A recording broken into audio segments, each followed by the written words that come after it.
नदी में मुंह धोने लगा।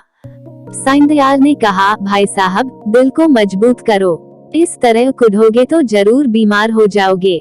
मैंने जवाब दिया, ईश्वर ने जितना संयम तुम्हें दिया है उसमें से थोड़ा सा मुझे भी दे दो, मेरे दिल में इतनी ताकत कहाँ। साईंदयाल मुस्कुराकर मेरी तरफ ताकने लगे।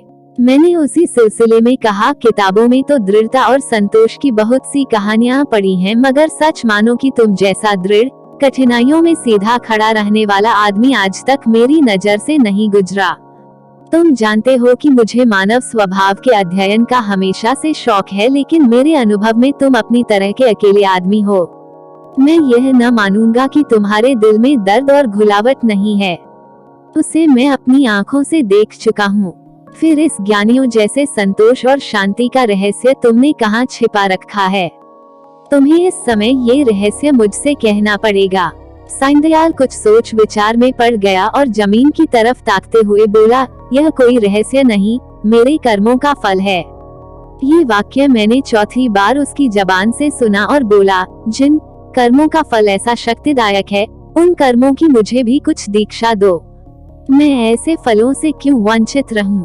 साईंदयाल ने व्यथापूर्ण स्वर में कहा, ईश्वर न करे कि तुम ऐसा कर्म करो और तुम्हारी जिंदगी पर उसका काला दाग लगे। मैंने जो कुछ किया है वह मुझे ऐसा लज्जाजनक और ऐसा घृणित मालूम होता है कि उसकी मुझे जो कुछ सजा मिले मैं उसे खुशी के साथ झेलने को तैयार हूँ। मैंने एक ऐसे पवित्र खानदान को, जहाँ मेरा विश्वास और मेरी प्रतिष्ठा थी, अपनी वासनाओं की गंदगी में लिथिड़ा, और एक ऐसे पवित्र हृदय को जिसमें मोहब्बत का दर्द था, जो सौंदर्य वाटिका की एक अनोखी नई खिली हुई कली थी और सच्चाई थी, उस पवित्र हृदय में मैंने पाप और विश्वासघात का बीज हमेशा के लिए बो दिया। ये पाप है जो मुझसे हुआ है, और उसका पल्ला उन मुसीबतों से बहुत भारी है जो मेरे ऊपर अब तक पड़ी हैं या आगे चलकर पड़ेंगी। कोई सजा, कोई दुख, कोई क्षति उसका प्रायश्चित नहीं कर सकती। मैंने सपने में भी न सोचा था कि साईंदयाल अपने विश्वासों में इतना दृढ़ है।